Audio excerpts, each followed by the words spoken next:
Welcome to the Dave Pamah Show, the podcast that revives, restores, and awakens your innermost capabilities. You have the training and the talent to succeed, but do you have the guts to fail? I love what I do.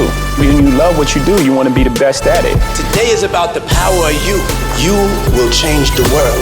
Find your path to success through the journey of those who have succeeded. And now, your host, Dave Pamah. Hi, welcome back to the Dave Pamah Show. And today we have a truly inspiring guest, Ted Neill. He's an award-winning author, advocate, and creative entrepreneur who has dedicated his work to tackling important issues like mental health, racial justice, and resilience through the power of storytelling. With over 30 books under his belt, including 2 Years of Wonder, a memoir that dives into his time at an orphanage for children with HIV, AIDS, and his own journey with PTSD and addiction recovery, Ted brings a wealth of experience and insight. Ted, welcome to the Dave Pamah Show. Thanks so much. It's great to be here. Great to have you here. So storytelling is such a powerful tool for change. So what first drew you to writing, and when did you realize it could be a force for social impact?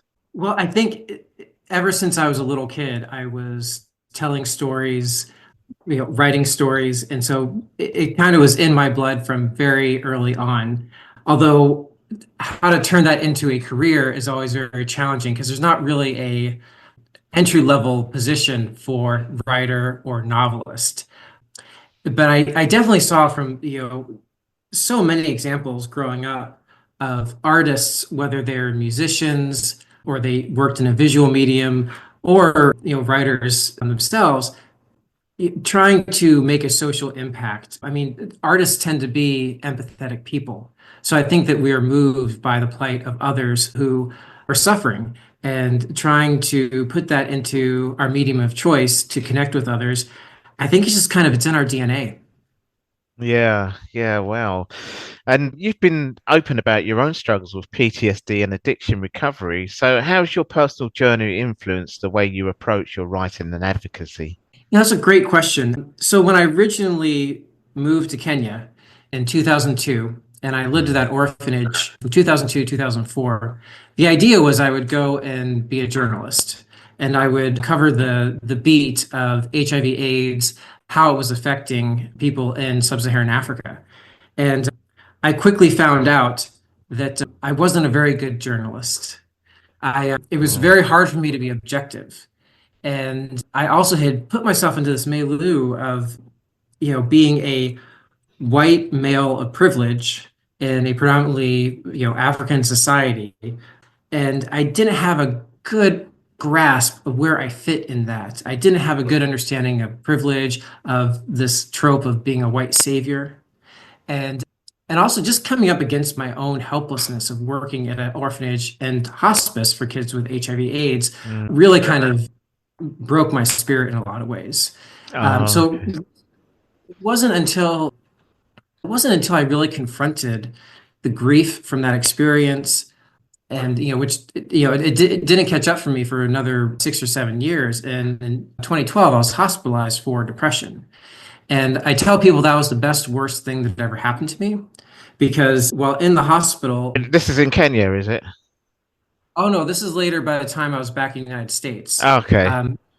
So after living and working at that orphanage and realizing I wasn't a very good journalist, I went into global health. So working for organizations and World Vision. And as it turns out, traveling the world, visiting, slums, refugee camps, and war zones, not the best way to deal with your trauma and grief. No. Well, war zones isn't anyway for sure, but yeah. Yeah. So in 2012, it caught up with me. I had to be hospitalized for depression, and that gave me an opportunity to really confront where I fit in the world. What were some of the fallacies that had been driving my work? And in that confrontation, I finally could see where I fit and how I could better serve, and where I fit kind of into systems of oppression. And so that was really what kind of cracked open the ability to write about issues that were affecting people. And I'd say the last thing to add is I realized I had to be just as vulnerable about my own journey as and vulnerable about my own flaws as the people that I was writing about. In this case, Yeah. vulnerable children. Yeah, I mean, obviously, I did a job where it's a very similar thing to you, obviously firefighting. I don't need to say much, but anyone in those emergency service roles have gone mostly do have some form of PTSD reaction, or I've been in the same boat, So, but what shocked me was when I heard about the first case of suicide in a fire station next door to, from a colleague. And then it turned out to be more happening around other parts of fire stations in the UK. And then I heard that this is quite common in the US and more common than actual firefighters dying in a line of duty. And then I just obviously found out, obviously, this has been quite common in the military because they see more actually. That's why I said the war zone when you was going and things like that. People don't realize how it could take its toll, really. But Yeah, I've heard it. does. I've heard it called in the industry you're talking about, whether firefighting, police work, or military. I've heard it suicide and depression called the big pink elephant in the room. That no one wants to talk about it because it's there's not necessarily a culture yet to be able to address some of these softer, and I put that in air quotes, Yeah. issues. But clearly, you're right. If it's taking more lives than people are actually dying in the line of duty, I mean, that's serious. That's quite serious, yeah. So this is why I kind of looked into it because, like yourself, I noticed some behavioral things in myself, and I was into fitness and things like that, and that changed to looking at actually there's other things. I mean, my health now is something I'm looking at overall holistically, but so I had a similar kind of thing to you, really. I wrote a book in the end. I wanted to do some motivational speaking. I'm thinking of doing another one to raise awareness about certain things that I'm suffering from that I want other people to know about to save their lives and things like that, really. But yeah, PTSD is one of those because it's kind of like a silent killer in a way, isn't it? Really, it can be. It could lead to that, couldn't it? If people don't do anything about it. Yeah, and I think there's real power, as you're kind of describing, of writing from that broken, vulnerable place. Because in terms of trying to coach others and motivate them, I mean, that's going to connect with them much more quickly than if we are this removed, perfectly polished speaker or coach. I think one of the best ways to make connections with people and impact them is to speak from that place where we're broken and share our stories of how we rebuilt. Yeah, absolutely.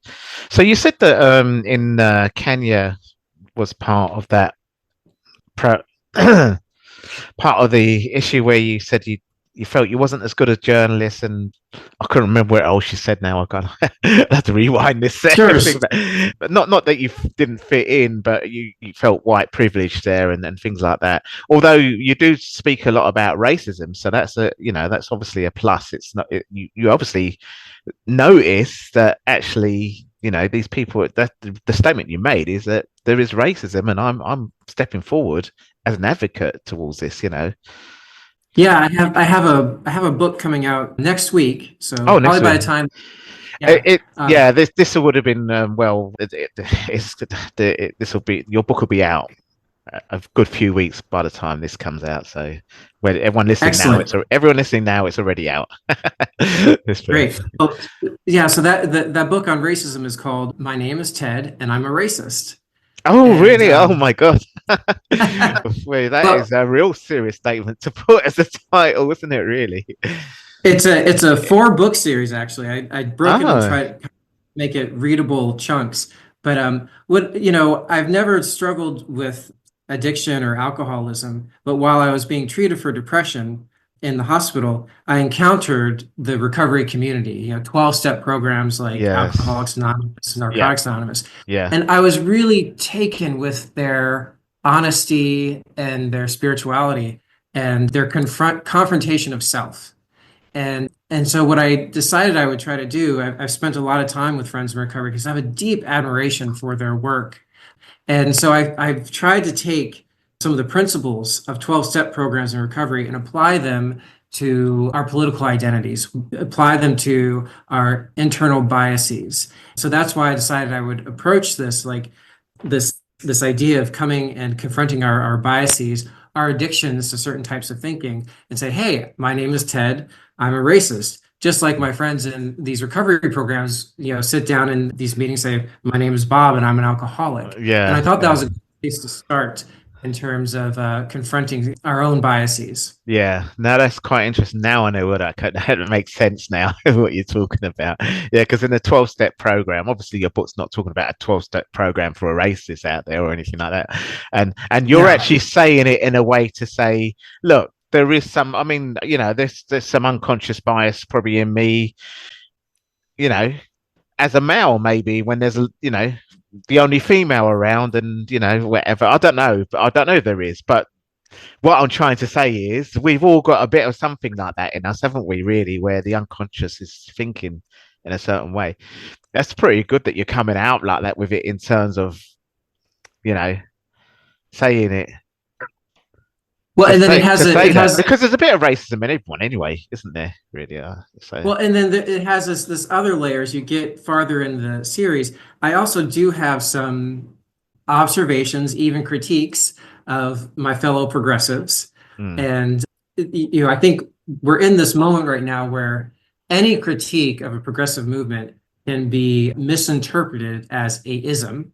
And so the title of the book is almost preempting that. So if you have any criticism of me, because I might be criticizing our approach on the left to fighting structural inequalities, if some people are going to have a knee-jerk reaction, say, oh, Ted, you're just being racist. How dare you say that? I feel like, well, I've already kind of gotten to that. I claimed it in the name of the book. I'm with you now. So let's get past that and try to get this back to principles. Yeah. I know. I understand all that now. I do understand that. So yeah, that'd be quite an interesting book. That's pretty good the way you've gone about it, and I just can see now how, as I said, going to the 12-step programs that you explored and thought that's actually a good idea to say, because then people will start probably looking at it from that way to say, well, actually, I'm actually a misogynist. I'm not talking about saying I am a real hardcore misogynist, although, we do live in a patriotic, not patriotic. What's it when the patriarchal society still, so I can't say that I'm not part of that. It's just that it's a system that probably still creates unfair payment for women and men in certain things, or, there's certain treatment of women or whatever. It's all leads from patriarchal. Misogyny is slightly different because that's really being hardcore-ish. It's more of on a ground level of really, demeaning women. Sorry? It's on a spectrum. It's on a spectrum. It's a spectrum. Yeah. And when we realize that we're actually somewhere on that spectrum and we see other people just coming out and claiming it, we realize it's safe to confront our own problems.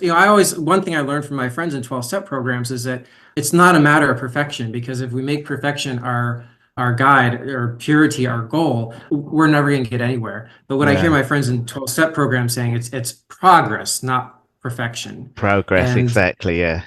And I found that really helps with my own mental health. Yeah, no, absolutely. You would be someone that would be described, in my eyes anyway, as someone that's progressive, to racism and things like that, to causes like that. You see what I mean? You're someone who is a progressive white male, if you like, that would actually be an advocate. So that's basically what we need, really, isn't it? And in the same instant, there should be some calling out for other things that are going on in society as well. It's very difficult, though, isn't it? Really,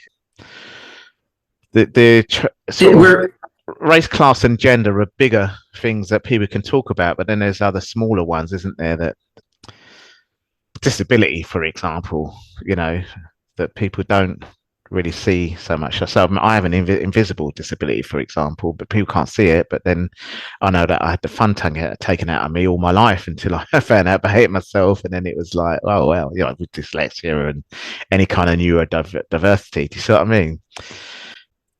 Yeah, I have a series of kids' books actually about disability, and they're inspired by my friend who uses a motorized wheelchair and has a animal companion. And she approached me a couple of years ago and said, Ted, we need more illustrated kids books that where children with disabilities can see themselves as heroes. And a part of that, though, was not just having pictures of kids using assistive devices in the book, but also having those invisible disabilities represented too, because I suffer from invisible disability of depression. There's certain things I have to do, to take care of myself. And like yourself, folks who have dyslexia or other invisible conditions, it's important to represent those as well. Yeah, no, absolutely, absolutely. And that's why I say you'd be described as someone who's a progressive, and even to the smaller issues now that you're talking about. I do have a brother. Well, no, I shouldn't really talk about it because I've got to leave family stuff out of it without them being here to defend themselves or anything like that. But anyway, let's let's just leave it there. Well, look, throughout your career, you've tackled deeply personal and challenging themes, as we can obviously hear from you here. Was there ever a moment when you questioned whether you should share certain parts of your story? And if so, what gave you the courage to push forward? I think what I learned, I really had to question the extent to which I wanted to be open about my own story, being hospitalized for depression, my experience with suicidal ideation. And, for me, what I recognized was, like I said earlier, if I wanted to talk about some of the harrowing things that some of these children that I worked with had been through, it felt exploitative on my end to tell their stories.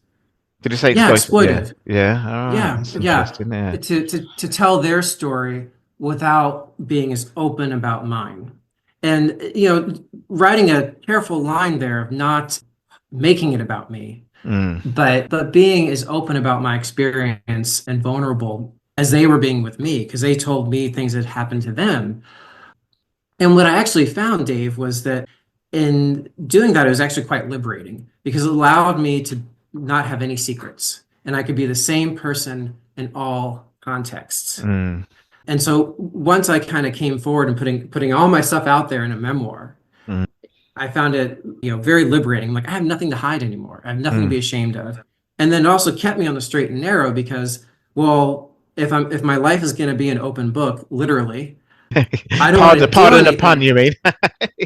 Yeah, I don't want to do anything that I wouldn't want to be able to share with my friends, my family, and my readers. And so when it came time to write, I wasn't planning on it, but I ended up writing a sequel to 2 Years of Wonder, which just actually is out this week. It's been a very productive past year for me. But the sequel is called 20 Years of Unraveling.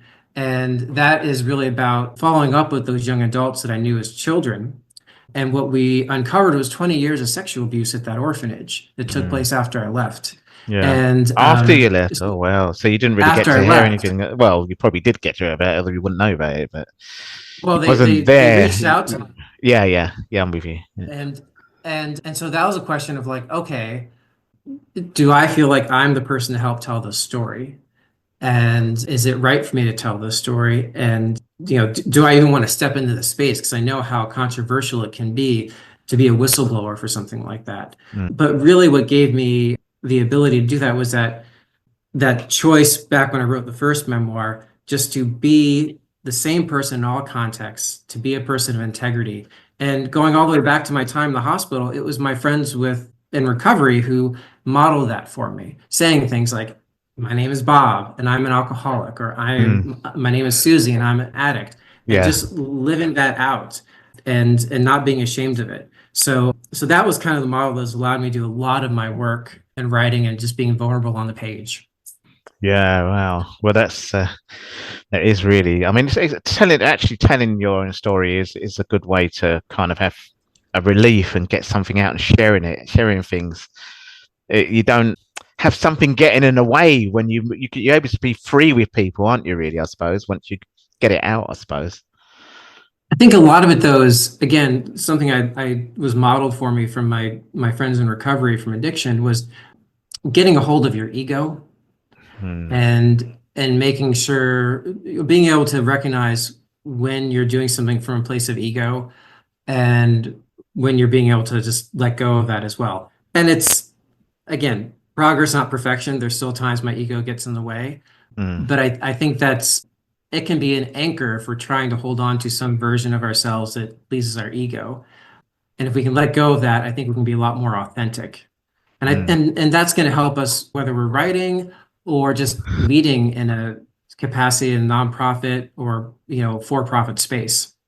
And this is the problem with jobs like I did in the fire service, police, military, first responders, is that there is an ego, and there was a stigmatizing culture of, don't want to talk about mental health and get stigmatized for it, because of the ego. So even people like myself would have to hide it because, if you felt stressed and then some certain symptoms are coming out, because you just can't talk about it.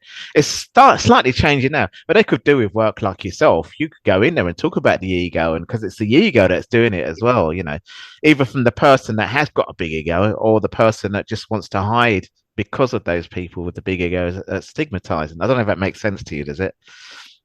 It does. And you make a really good point, because it is literally can kill us. Yeah. And the stakes are that high. And if it's not killing us, it can kill others. And so that's why I think when I was doing that investigation into those children being abused, it persisted for 20 years because people were covering it up. And they were covering up because they had reputation and egos to hide, to protect. And that would still go on for a while as well, even if they take on the work and say, we'll take on the work, we'll take on this policy, but they'll still be covering up, going still even more, and this is the issue we've got, because change doesn't happen overnight like that, does it really? Once you say, right, okay, we're going to start looking at this and make changes, it takes a while. We never arrive at perfection. It's always, progress and kind of continually grinding away. Exactly. Well, Ted, this has been an incredible conversation. I could go on forever for you. It's almost like we're sitting down now and at a coffee bar or something, saying, I'll share your same kind of mentality here. But your journey is a testament to the power of resilience and that storytelling in a creative and meaningful change. So before we wrap up, where can listeners find your books and follow your work? Sure. All my books are on Amazon under Ted Neill. I do publish under different middle initials, just in order to, there's Ted C. Neill, Ted B. Neill, Ted E. Neill, and that's mainly to group the books according to audience, whether you're looking for a middle grade book, young adult book, or an adult nonfiction book.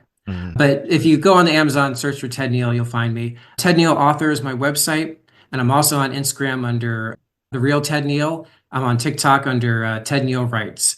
For however long TikTok is still around.